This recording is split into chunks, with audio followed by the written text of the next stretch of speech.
gagawin namin for this week is Open choreo. Open choreo and then sadness. Yes. Nung mawala si Mama, parang ayoko na mag-continue sa showbiz kasi hirap, wait lang.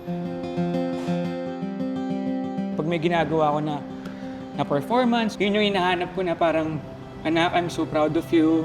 Ang galing mo. Nung nagpre-prepare ako, pinakuha ko kasi yung dress ng mama ko sa storage. Sabi ko, Mama, miss you. Paglabas ko ng front door, may nakita ako na butterfly siya na black. Feeling ko, si Mama yun. Ito yung pinakamahirap na practice namin. Ayaw namin magkamali kasi syempre story ng mama niya, story ng lolo ko din. One of the reasons why I'm here in the Philippines is because of my lolo. He wanted me to like pursue my career in the Philippines din. Sayang kasi hindi niya naabot nung nasa showbiz na ako. 여기까지 온 이유는 할아버지 덕분에 할아버지 때문에 제가 여기까지 온 걸 제가 분명히 알고 있고 항상 지켜봐 주시고 할아버지가 하늘나라에서는 안 아프고 행복하셨으면 좋겠어요. 저를 자랑스럽게 여겨주셨으면 좋겠습니다. 사랑해요. Mama, itong dance na to, gagalingan ko dahil para sa ito. Sayo tayo ulit, Ma. Love you.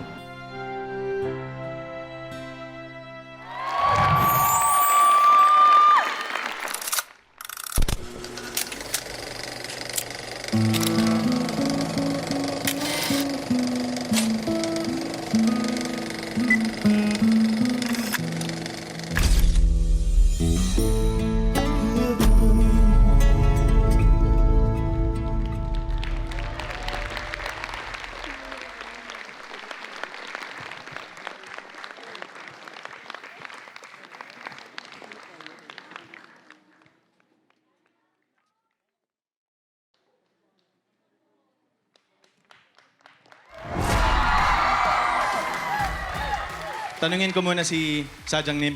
How was the journey doing this whole performance? Napakahirap kasi nagdala ako sa emosyon ni Rojun. Whenever we practice, talagang hirap talagang, ayun no, umiiyak. Lagi kaming naiiyak sa practice, kaya it's really hard to focus on dancing. Hindi ko matanong si Rojan kasi dinaanan ko din yun. Ang tapang ng performance for you to do this. Paano mo na kaya?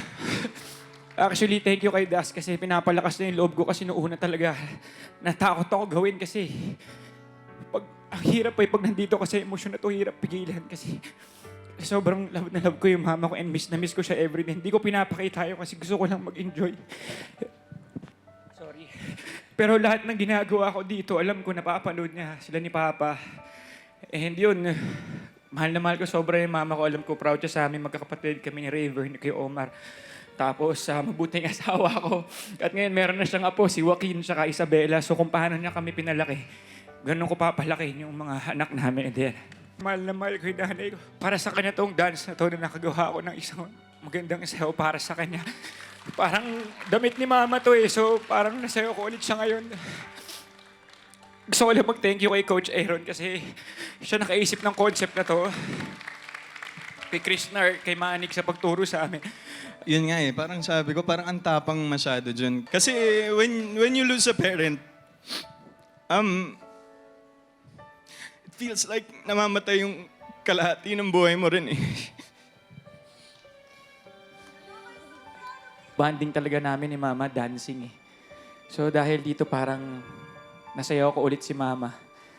After 6 years, nasayaw ko ulit si Mama.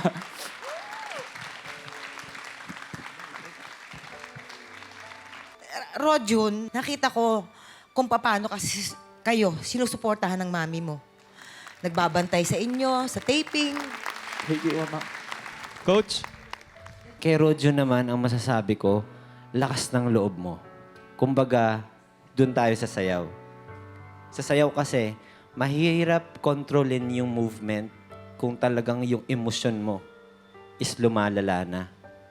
So, nadisiplina mo yung pagsasayaw mo gamit ang puso mo. Isipin mo, may lifting ka pa nga eh. Pwede kang ma-out of control. No? Pwedeng mahulog si Das sa bawat rehearsal nyo. Yung mga lifting na yon, kung talagang hindi mo pinipigilan yung emosyon mo, talagang habang sumasayaw ka, talagang yung puso mo, tinutulak yung skill mo. Actually, yung mama ko din, siya yung pinaka number 1 fan ko. Lahat na nangyari. Pag tinanong ko yung nanay ko, Ma, anong pangarap mo sa buhay mo? Sagot niya sa akin, matupad ang mga pangarap mo. Yun, kumbaga lahat ng nangyayari sa akin ngayon, wala man siya sa tabi ko, wala na siya sa tabi ko, tumitingala na lang ako sa langit na sana andito ka.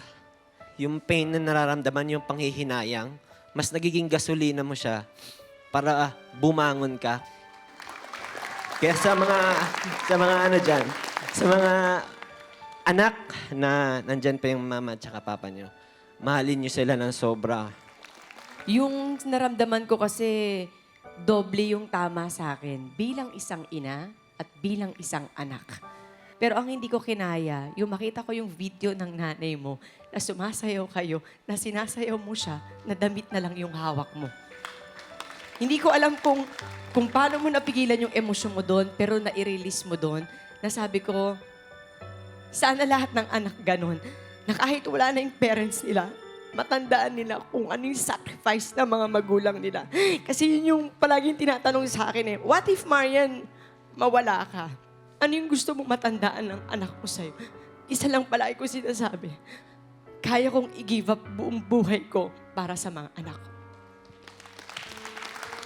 Yan ang gusto ng mga magulang natin. Natandaan natin kung ano yung pagmamahal na binigay nila. Na nakita ko naman na hanggang ngayon, nandyan pa rin sa puso mo. And Dasuri, salamat sa lolo mo. Dahil sa lolo mo, nagkaroon kami ng Dasuri sa Pilipinas. Dahil napakadami mong binibigyan ng inspirasyon sa pagsasayaw mo na buong puso mo. Emosyon itong sinayaw ninyo, punong-puno ng sakit at hirap. Pero dito sa studio, naramdaman namin kung paano kayo magbigay-pugay sa mga taong mahal nyo sa buhay. Thank you. Thank you, Ate Yan. Itong pinasok ko. Hindi, joke lang. Thank you, Dance Authority. Okay, guys. Magpagpag muna tayo. Hinga-hinga muna. Parang kailangan ko rin eh. Para ready tayo sa pasabog ng next duo na sina Patrick at Kakay. Dito lang yan sa Stars on the...